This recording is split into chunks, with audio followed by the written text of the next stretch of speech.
You're listening to the Platform Launchers podcast. I'm John Stange, and it's great to have you with us again this week.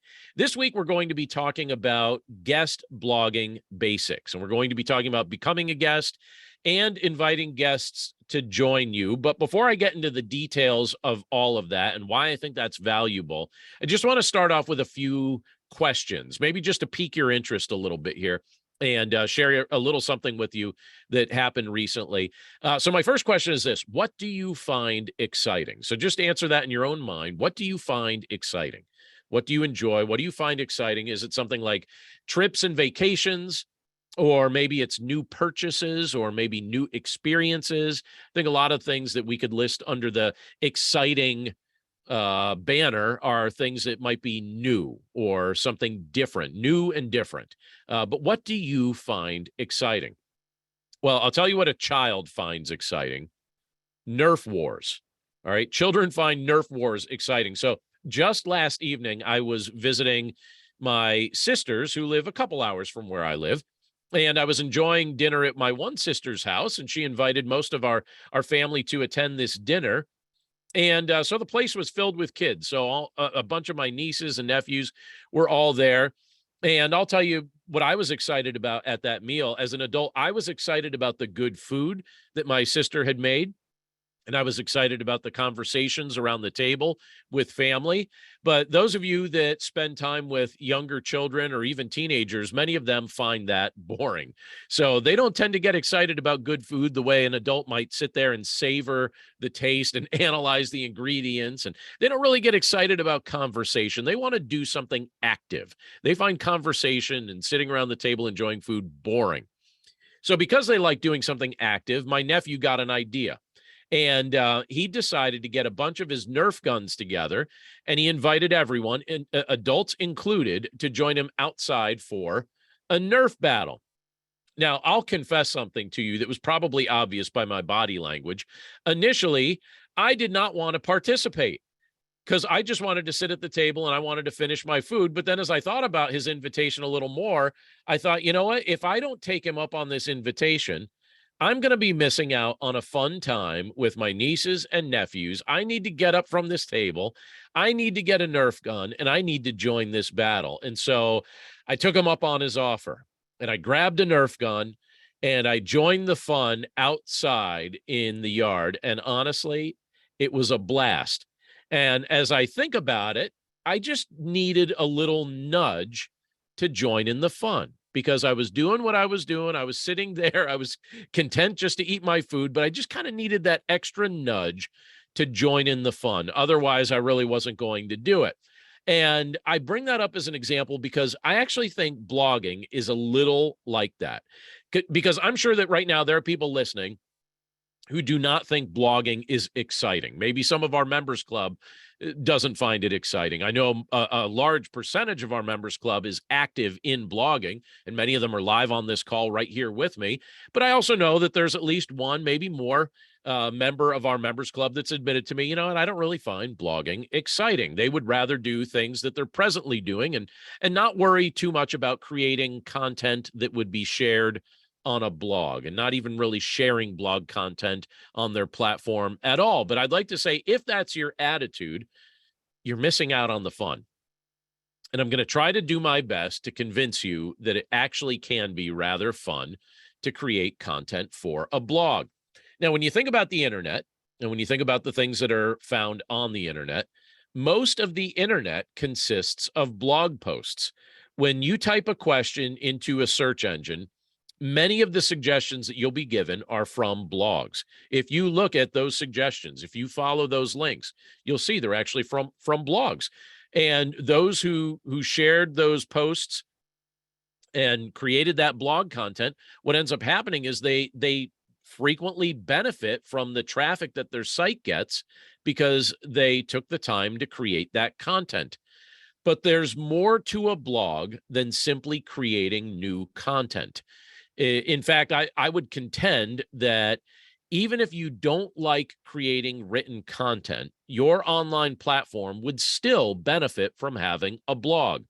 And if you're savvy about it, you can populate that blog with content that others are creating. So just think about that for a second. You can be creative. There's a way to do this without actually having to sit down at a keyboard and typing it out yourself. So how does this work? Well, I'll tell you in my context, quite regularly, I invite other content creators that I trust to submit guest blog posts on my blog, because doing this is mutually beneficial. So the way it works, it looks like this. When I post their content on my site, that helps them gain added exposure for their platform. Their posts remain online for years, and those posts can then drive an increasing amount of traffic to their site over time, as their posts also end up getting indexed by search engines. But now posting their content doesn't just benefit them, it also benefits me, because what I'm doing is, through the work that they have contributed, I'm adding more helpful content to my website. And that makes my site a more valuable destination for others. And it demonstrates to search engines that my site is very active, because I've got content that I'm creating, I've got content that other people are creating, and I'm posting it regularly. And what I've noticed is that in some cases, when you do that, it could actually lend additional authority to your site if someone recognizes the names of the guest bloggers that you're featuring.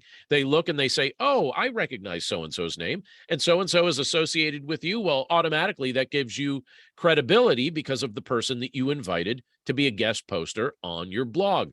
And I would contend that even if you don't have a blog post or a blog at present, whether it be one post or many posts, but even if you don't have the infrastructure for a blog at present, and even if you don't really enjoy writing, you could just create a blog that's simply geared around presenting relevant guest posts from contributing writers. Just take guest content, the relevant guest content from contributing writers, and post it as a blog on your site, obviously with their blessing, obviously with their permission. Let them contribute to filling up the content on your site. And that's a way that you could have a blog without writing anything. You could just post guest content primarily. Now, if you do enjoy writing, guest blogging can also be useful to you in another way, because from time to time, one of the things that I like doing is I've actually traded guest blog posts with other content creators. So they feature my content on their site, including a backlink to my website, and I feature their content on my site, including a backlink to their website. And what it ends up being is it becomes a very nice trade and a great way to collaborate. And it could also offer mutual benefit to both people, both platforms, when we're both attempting to increase site traffic.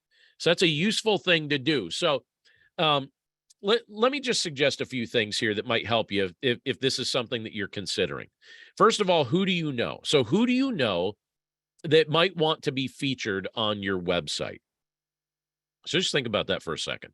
Think about people that create content that's similar to yours, people who create content that you really appreciate. If you know someone who's creating great content that fits with what you're building and with what you're creating, with your main thoughts of your platform, invite them to be a guest on your platform. Invite them to post a guest post on your platform. And I'll even say this, even if the content that they create is most often shared via audio or video. Some of us were talking just a few minutes ago before the podcast started.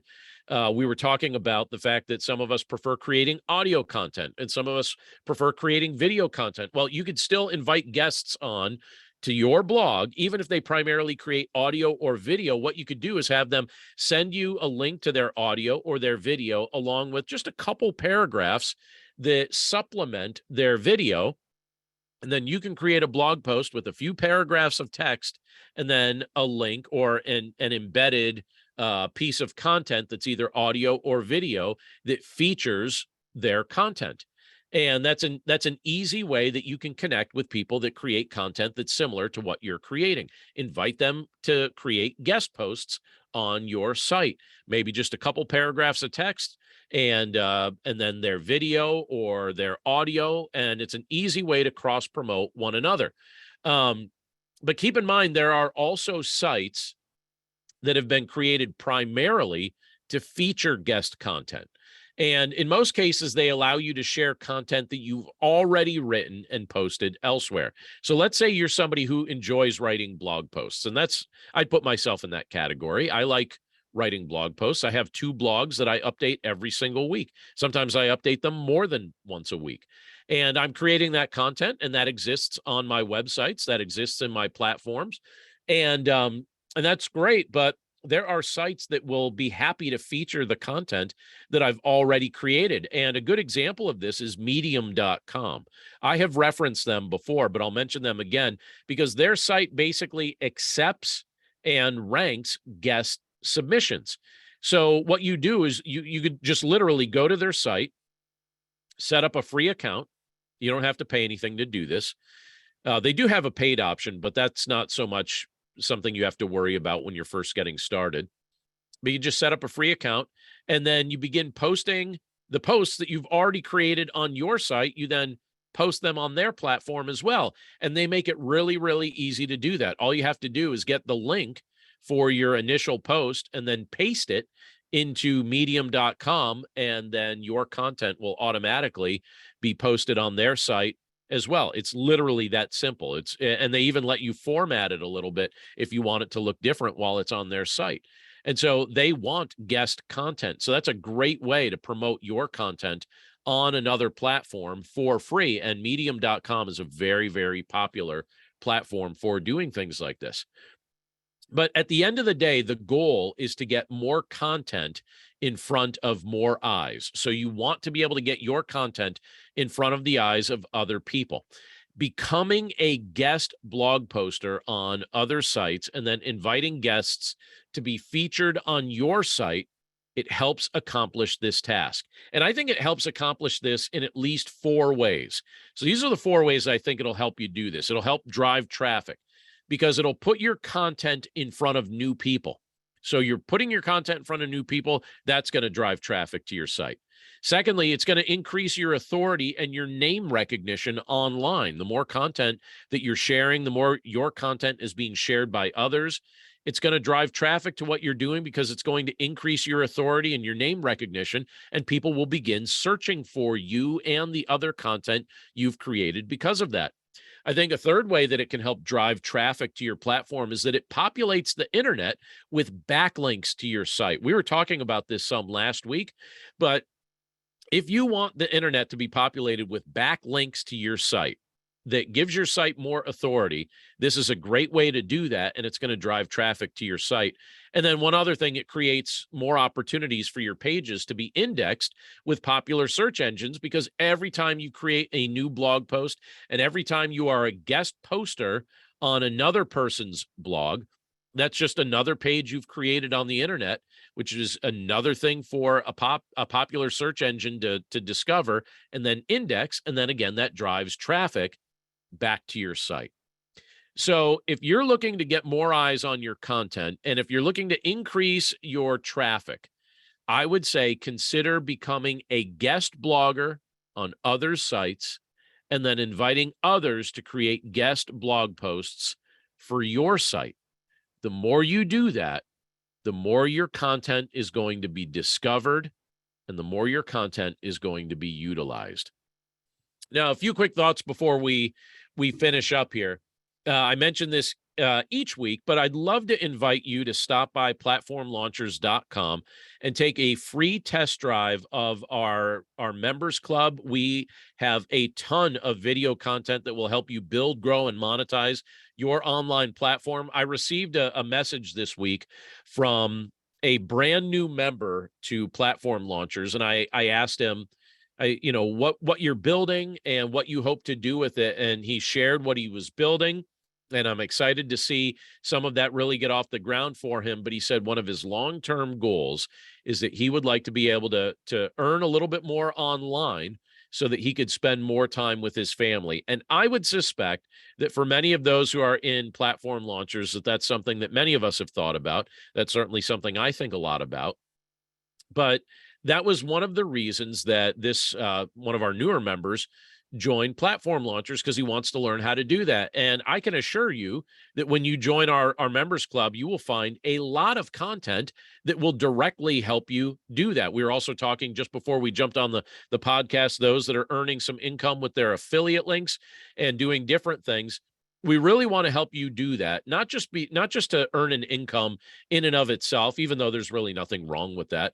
But I think most of us have bigger aims with our life than just earning an income. Usually it's that we want to spend time with our family, or usually we want to convey a message that we feel passionate about. And here at Platform Launchers, that's what we want to help you do.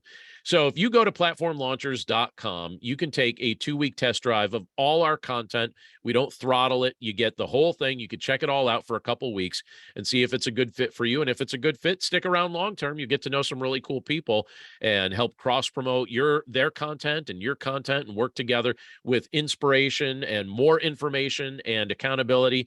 And I think it's a lot of fun. And it's so encouraging to me to see how so many members of our group are really taking some big and bold steps with their online platforms. It really encourages me. And we'd love to meet some of you that have been listening to the show for a while. Just hop on to platformlaunchers.com and give it a test drive. We'd love to see you soon. But that's it for us this week. Thanks again for giving us a listen. Right now, it's time for me to jump over to the members only Q&A that we do immediately following our podcast. So I'm going to do that with our members, but for our podcast listeners and those of us that are joining via video, it's time for us to say farewell, and we'll catch you again next week.